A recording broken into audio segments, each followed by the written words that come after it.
तो ये जो वीडियो काफ़ी इंपॉर्टेंट है WG 2023 एस्पिरेंट के लिए। तो ट्राई कीजिए आप जो भी बच्चे हो जो एग्ज़ाम देने वाले हो 30 अप्रैल को ये वीडियो पूरा देखने का। वैसे यूट्यूब में कई सारे वीडियोस मौजूद है रिगार्डिंग स्ट्रैटेजी कि आपको लास्ट के मंथ में कैसे पढ़ाई करना चाहिए, क्या फॉलो करना चाहिए। लेकिन ये जो वीडियो है हमें ट्राई किया होगा जो भी बच्चे हैं जिनका प्रिपरेशन जिस लेवल तक है, आपका प्रिपरेशन अगर एकदम से बेकार है, एवरेज है या अच्छा है, जैसा भी हो, कैसे क्या करना चाहिए, तो ट्राई कीजिए वीडियो कंप्लीट देखने का। अगर आपके पास समय नहीं है तो इसको 1.5x कर लीजिए, लेकिन पूरा देखिए। देखो अभी से आपके पास लगभग 80 डेज अप्रॉक्स बचा हुआ है एंड आप इस 80 डेज में काफ़ी कुछ चीज़ कर सकते हो। अब मुझसे ये मत पूछना कि मेरा प्रिपरेशन एकदम जीरो है एंड मुझे ज़्यादातर में CSE चाहिए, तो रियलिस्टिक है ये पॉसिबल नहीं है। लेकिन अगर आपका प्रिपरेशन एवरेज है, लाइक कैसे बच्चे होते हैं जहाँ क्लास 11 काफ़ी वीक है, क्लास 12 स्ट्रांग है, या सपोज ऐसे बच्चे जिनका मैथमेटिक्स सही है, केमिस्ट्री सही है, लेकिन फिजिक्स काफ़ी डर लगता है, क्वेश्चन सॉल्व नहीं हो पा रहा है, मतलब कुछ जगह पर कमी है, एकदम से जीरो नहीं है, देन आप लाइक एक्सपेक्ट कर सकते हो कि जो जादवपुर के जो अच्छे ब्रांचेस हो गए, लाइक नॉन कोर हो गया, कोर हो गया, वो अब मिल सकता है।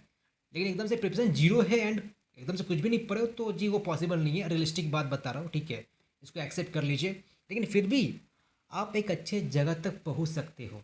जादवपुर के अलावा भी कई सारे अच्छे गवर्नमेंट कॉलेजेस हैं, तो वहाँ पर आप एडमिशन ले सकते हो। एंड देखिए अगर आपका प्रिपरेशन काफ़ी अच्छा है देन डेफिनेटली आपको जेई एडवांस के लिए अप्लाई करना चाहिए। अगर आप अच्छा मार्क्स ला रहे हो, अच्छा रैंक ला रहे हो जेई मेंस में, WG भी दीजिए, लेकिन जी एडवांस आपका प्राइमरी टारगेट होना चाहिए। वैसे जो बच्चे पहली बार चैनल पर है तो बता दूं हम लोग ऑलरेडी WG के कोर्सेज लॉन्च कर दिए हैं। बैच B1 है, बैच B2 है, बैच B3 है। आपका जो भी रिक्वायरमेंट है आप बैचेस को ज्वाइन कर सकते हो। लाइक जो बैच B1 है वहाँ पर मॉक टेस्ट प्रोवाइड किया गया है। आपका chapter wise mock taste like physics, chemistry, mathematics, सारे सब्जेक्ट के चैप्टर वाइज मॉक टेस्ट मौजूद है। देन फुल सिलेबस टेस्ट मौजूद है। ये सारे टेस्ट हम लोग का जो एप्लीकेशन है एडुलभ्या वहाँ पर ही कंडक्ट हो रहा होगा। जैसे ही आप एनरोल करते हो, कैसे एनरोल करना है इस वीडियो को जो डिस्क्रिप्शन है वहाँ पर मेंशन कर दिया गया है। जैसे ही आप एनरोल करते हो वैसे ही आपको एक्सेस मिल जाता है एप्लीकेशन पर एंड आपको टेस्ट एप्लीकेशन पर ही देना होगा। और जो बैच B2 है वहाँ पर मेंटरशिप प्रोग्राम है एंड DPPs है। कई सारे बच्चे पूछते हैं कि लाइक मुझे कौन सा सोर्स फॉलो करना चाहिए, तो आप उस DPPs को एक्सेस कर सकते हो।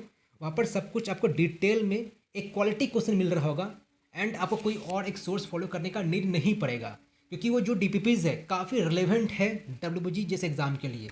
एंड एक और बैच B3 है जहाँ पर कंप्लीट सपोर्ट मौजूद है। तो जो भी बैच आप ज्वाइन करना चाहते हो B1, B2, B3 आप ज्वाइन कर सकते हो।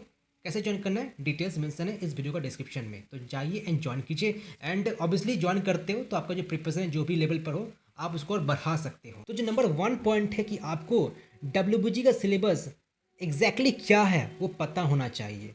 एंड सिलेबस में जो भी कुछ मेंशन है सब कुछ पढ़िए। अब आप पूछोगे लाइक मेरा ये चैप्टर काफ़ी बेकार लगता है, मैं पढ़ने जाता हूँ तो मुझे बोरिंग फील होता है, तो उसका क्या सॉल्यूशन है।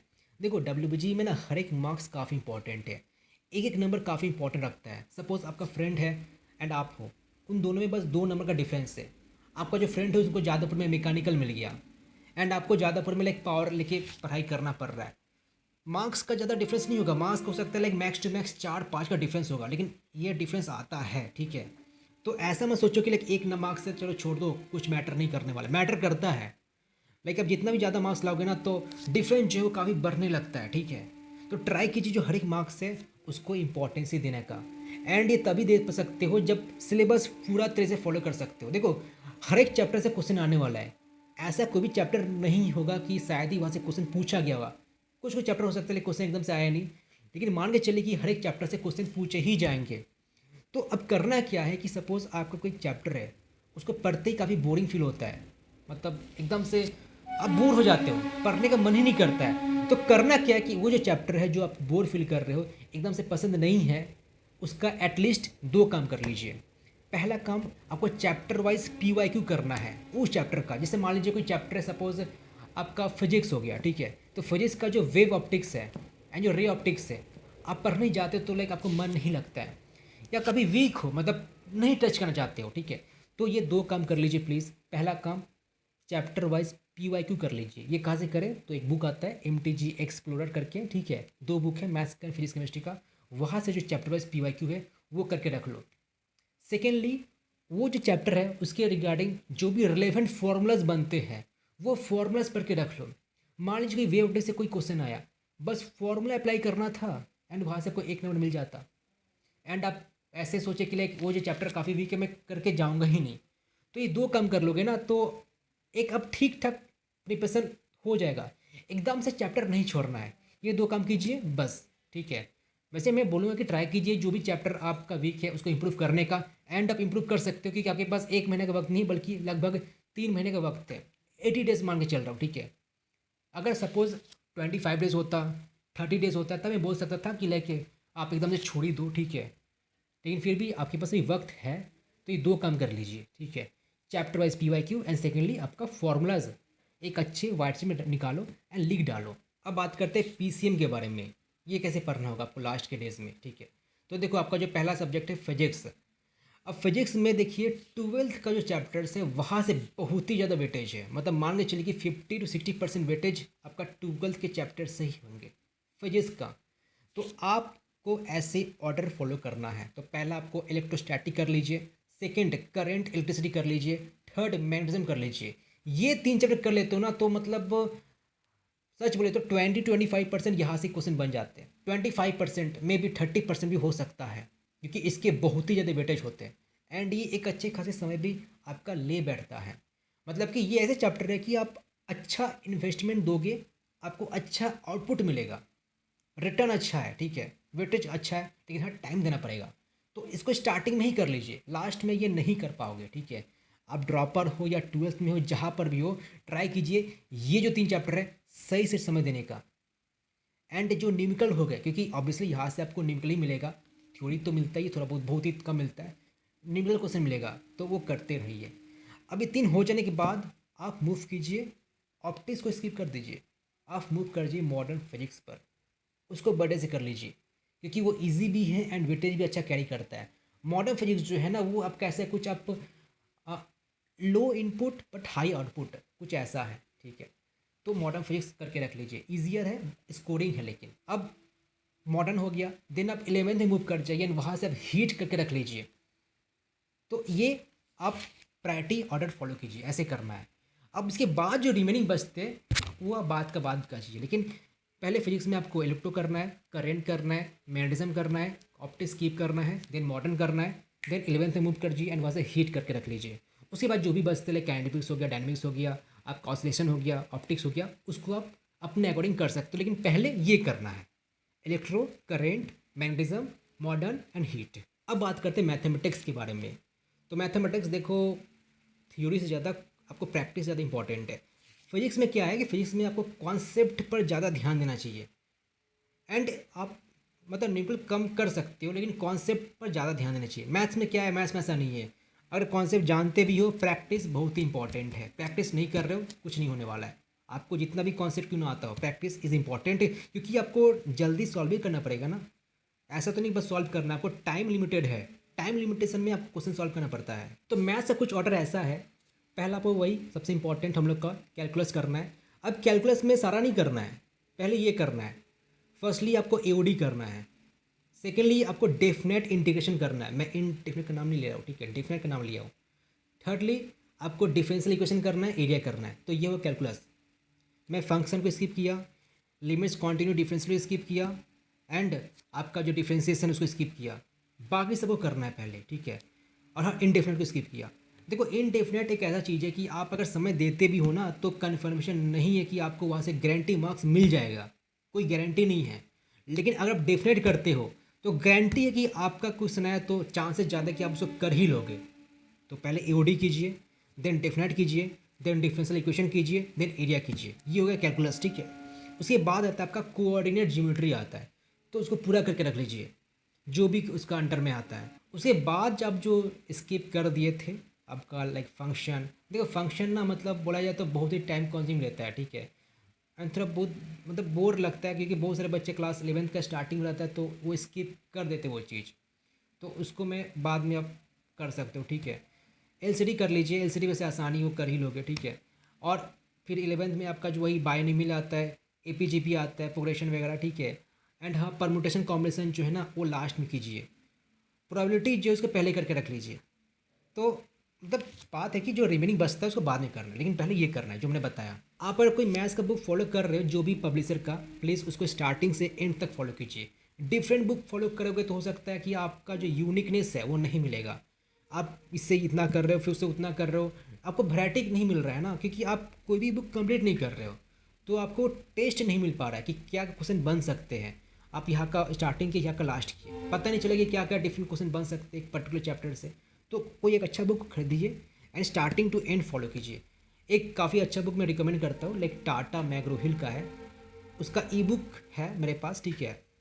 कैसे डाउनलोड करना है, इस वीडियो का जो डिस्क्रिप्शन है वहाँ पर मैं लिंक अटैच कर दिया हूँ, तो उसका ई बुक आप डाउनलोड कर सकते हो। वो जेई में सब बुक है एक्चुअली, और वैसे भी मैं बताता भी स्टार्टिंग से ही कि अगर मैथ्स में अच्छा परफॉर्म करना है तो जेई मेन फॉलो करना है। डब्ल्यू के लिए, फिजिक्स केमिस्ट्री के लिए आप चाहो तो स्किप कर सकते हो जो जेई मेंस का सेक्शन है, लेकिन हाँ मैथ्स के लिए जेई मेंस का टेक्स्ट बुक बहुत बहुत इंपॉर्टेंट है। और वैसे हम लोग का जो डीपीपीज है, मॉक टेस्ट है, अगर ये एनरोल करके रखे हो तो वहाँ से भी आपको अच्छे खासे टेस्ट मिल जाते हैं, क्योंकि वहाँ पर हम लोग ट्राई किए हैं जो मोस्ट एक्सपेक्टेड क्वेश्चन है जो डब्ल्यू पूछा जा सकता है इस साल, उसको ऐड करने का। तो अगर ज्वाइन नहीं किया मॉक टेस्ट सीरीज तो ज्वाइन कर सकते हो, क्योंकि वहाँ पर डिटेल चैप्टर वाइज मौजूद है एंड आपका फुल सिलेबस टेस्ट मौजूद है। और हाँ बैच B2 जो है वहाँ पर आपको डीपीपीज मिलेंगे और मेंटरशिप प्रोग्राम है। अब बात करते हैं केमिस्ट्री के बारे में। तो केमिस्ट्री में क्या है कि काफ़ी सारे बच्चे बोलते हैं कि एनसीईआरटी का इनफ है, तो देखो एनसीईआरटी इज़ नेवर इनफ, ठीक है।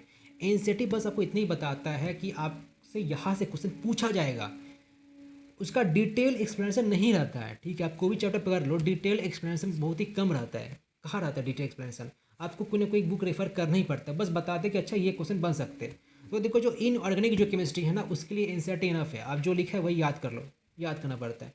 अब ऑब्वियसली आपको समझना कि कैसे हो रहा है, एक्सेप्शन है तो उसके लिए तो कोई बुक रेफर करनी पड़ेगा। तो देखो बोर्ड बुक जो है ना इनफ है, मतलब केमिस्ट्री में से ज़्यादा अंदर से डेप्थ में से क्वेश्चन नहीं पूछा जाता है। आप अगर देखोगे लास्ट ईयर का PYQ देखोगे डब्ल्यूबीजी का 2022, 21, 20, 19, 18, तो आप समझ सकते हो कि क्वेश्चन कहाँ से जनरली बन सकते हैं। हाँ लेकिन जो कैटेगरी 3 है ना वहाँ से काफ़ी टफ क्वेश्चन पूछे जाते हैं, तो उसके लिए जी एडवांस फॉलो करना पड़ेगा। लेकिन जो कैटेगरी 1 हो गए एंड जो कैटेगरी 2 गए आप सॉल्व कर सकते हो। आपके पास अगर कोई बोर्ड का बुक है, आप जो भी बोर्ड से बिलोंग करते हो, ICSE, CBSE या कोई स्टेट बोर्ड, एनसीईआरटी के अलावा मैं बता रखा हूँ, ठीक है, एनसीईआरटी बुक नहीं, उसके अलावा जो टेक्स्ट बुक फॉलो करते हो वो इनफ रहेगा आपके लिए।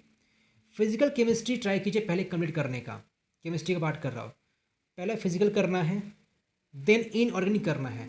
और ऑर्गेनिक ऐसा सेक्शन है कि वो आपको साइमल्टेनियसली करना पड़ेगा, मतलब ऐसा नहीं कि जब फिजिकल कंप्लीट हो जाएगा तब मैं ऑर्गेनिक टच करूँगा, ऐसा नहीं। जीओसी से स्टार्ट करना है, जीओसी को स्किप मत करो। अगर जीओसी को स्किप करते हो ना तो आप बाकी जो रिमेनिंग चैप्टर से क्लास 12 का वो अच्छा से नहीं कर पाओगे। तो आप जब फिजिकल कर रहे हो, लाइक आप सपोज आयनिक इक्विलिब्रियम कर रहे हो, तो साइमल्टेनियसली आप ऑर्गेनिक फॉलो करते रहिए। मतलब ऐसा नहीं कि लाइक आज फेब का महीना है तो फेब का महीना में फिजिकल करूँगा, मार्च का महीना में ऑर्गेनिक करूँगा एंड देन अप्रैल का महीना में इनऑर्गेनिक करूँगा, ऐसा नहीं करना है। आप फेब का महीना में फिजिकल कर रहे हो तो साइमल्टेनियसली आप ऑर्गेनिक करते रहिए। एंड देखो इनऑर्गेनिक तो लाइक आपका याद वाला मैक्सिमम चीज़ें है, ठीक है। ब्लॉक केमिस्ट्री हो गया वो तो पूरा याद ही है। कोऑर्डिनेशन कंपाउंड जो है वो आपका समझने वाला चीज़ है, तो वो आप पहले करके रख सकते हो, ठीक है। और मैं फिर बता रहा हूँ कि अगर आपके पास वो बैच B2 नहीं है, वहाँ पर डीपीपीज मौजूद है। डीपीपीज में जो चैप्टर वाइज क्वेश्चन मौजूद है काफ़ी क्वालिटी बेस्ड क्वेश्चन है, अगर वो करते हो काफ़ी अच्छा आपका रिजल्ट आ जाएगा। एंड हर एक क्वेश्चन का आपको सॉल्यूशन दिया गया है वहाँ पर डीपीपीज में, जो केमिस्ट्री का है पार्ट है। वैसे मैथ्स का फिजिक्स का तो है ही, लेकिन एग्जैक्टली जो केमिस्ट्री में से कहाँ से क्वेश्चन पूछे जाते हैं तो वो है, तो आपके पास एक अच्छा सोर्स हो जाएगा वहाँ से क्वेश्चन सॉल्व करने का। और एक बहुत इंपॉर्टेंट बात है कि आपके पास अगर हैंड रिटेन फॉर्मूलाज बनाते आ रहे हो या जस्ट बनाना स्टार्ट किए हो, अगर नहीं बना तो आप काफ़ी गलत काम कर रहे हो, ठीक है। क्योंकि आपको एक कन्फर्म मतलब बोनस आप बोल सकते हो मार्क्स मिल ही जाता है अगर सिर्फ फॉर्मूला करते हो। मतलब आपको अगर सिर्फ फॉर्मूला इम्प्लीमेंट करना आ गया ना, बस फॉर्मूला याद करने से नहीं चलेगा, इम्प्लीमेंट भी करना है। लाइक ये क्वेश्चन है, ठीक है, कॉम्प्लेक्स नंबर का, मुझे ये फॉर्मूला अप्लाई करना है, ये डेफिनेट इंडिकेशन है, ये प्रॉपर्टी अप्लाई करना है। तो अगर फॉर्मूला इंप्लीमेंट करने आ गया तो आप वहाँ से एक अच्छे मार्क्स अटेन कर सकते हो। मैं बता भी था वीडियो में कि आप लाइक मैथमेटिक्स की बात करें तो 10 से 15 नंबर आप सिर्फ फॉर्मूला से ही ला सकते हो, और आप इजीली ला सकते हो, मतलब 15 तो आपका आ ही जाएगा, ठीक है। और फिजिक्स केमिस्ट्री में भी लाइक मिला कर लाइक 7 ऐसे आ सकता है। तो अगर फॉर्मूला करते हो तो आपके पास वो एक बोनस है। लाइक कई से बच्चे हैं कि मतलब सोचते हैं कि मुझे 30 मार्क्स कैसे मिलेगा। मतलब लास्ट ईयर कैसे भी कुछ बच्चे थे जिनका रैंक काफ़ी बेकार आया था, 70,000, 80,000, 60,000, 50 कुछ ऐसे ही आया था। अगर वो बच्चे बस फॉर्मूला किए रहते ना तो वो अच्छा अच्छा पर पहुँच ही जाते। तो start making hand written formulas as much as possible, क्योंकि क्वेश्चंस बहुत ही आने वाले हैं, टाइम कम रहेगा एंड आपको फॉर्मूलाज आना चाहिए। तो फॉर्मूलाज को अंडर एस्टिमेट मत कीजिए, बस कॉन्सेप्ट ही सीखेंगे एंड फॉर्मूलाज याद नहीं करेंगे, ऐसा नहीं होने वाला है। मान लीजिए प्लेन है, ठीक है, प्लेन का आपको इक्वेशन दिया गया है, प्लेन के ऊपर एक पॉइंट है, उसका इमेज निकालना है, कैसे निकालोगे? आप ऑब्वियसली ट्रेडिशनल मेथड फॉलो करोगे। एक फॉर्मूला होता है जहाँ से आप डायरेक्टली उस इमेज का पॉइंट निकाल सकते हो। तो इस तरह के फॉर्मूले अगर याद करके रखते हो तो वो तब वो क्वेश्चन आपको 40 से 50 सेकंड में हो जाएगा, और वही अगर ट्रेडिशनल मेथड फॉलो करते हो तो 3 से 4 मिनट लग जाएगा। तो ये रहा वीडियोस लास्ट के एडिटर्स में आपको क्या करना चाहिए, कैसे करना चाहिए, ठीक है। एंड मैंने स्टार्टिंग में बताया था, फिर बता रहा हूँ कि आपका जो भी पोटेंशियल है, आप जो भी टारगेट कर रहे हो अचीव कर लोगे। अब जैसे ही प्रिपरेशन में क्यों ना हो, मतलब आप अगर जीरो भी हो ना, मतलब आप अभी तक कुछ स्टार्ट नहीं किए हो, अंडर 10,000 आपका आराम से आ जाएगा। एंड आप अगर एवरेज बच्चे हो तो मैं बताया था कि 2,000 की करीबन आपका रैंक आ सकता है, 2 से 3,000 के बीच में। अब देखो अंडर 1 के लाना है तो अब जेईएमएस का टेस्ट फॉलो करना ही पड़ेगा किसी हाल में भी, आपका फिजिक्स हो, केमिस्ट्री, मैथमेटिक्स हो। सिर्फ डब्ल्यूबीजी का ही करते रह गए, आपका एमटीजी का एक्सप्लोर करते रह गए, मॉक टेस्ट करते रह गए, उससे नहीं होने वाला है। ये रियलिस्टिक है, इसको बात को मान लीजिए, ठीक है। जो अंडर 1 के रैंक लाते हैं ना, वो बस एक चीज़ के भरोसे नहीं बैठे रहते हैं, उनका गोल और भी ज़्यादा होता है। मुझे जेईएमएस भी क्रैक करना है, मुझे जीआरएफ भी क्रैक करना है, ठीक है। अगर आपका गोल लिमिटेड है तो वही मतलब बात है 2K 3K के बीच में आ सकता है। तो try to push your limits and जितना हो सके उतना पढ़ाई कीजिए। बाकी आपके मन में कुछ भी डाउट है तो ये व्हाट्सअप है, ये इंस्टा आईडी है, कभी भी कुछ भी क्वेरी हो तो feel free to contact me. मैं ट्राई करूँगा जो भी बच्चे का जो भी क्वेरी है रिजॉल्व करने का। एंड बैचेस लाइव है B1 B2 B3, तो आप जो भी बैच ज्वाइन करना चाहते हो तो जल्दी उस बैच में इनरोल कर सकते हो। डिटेल्स डिस्क्रिप्शन में मौजूद है।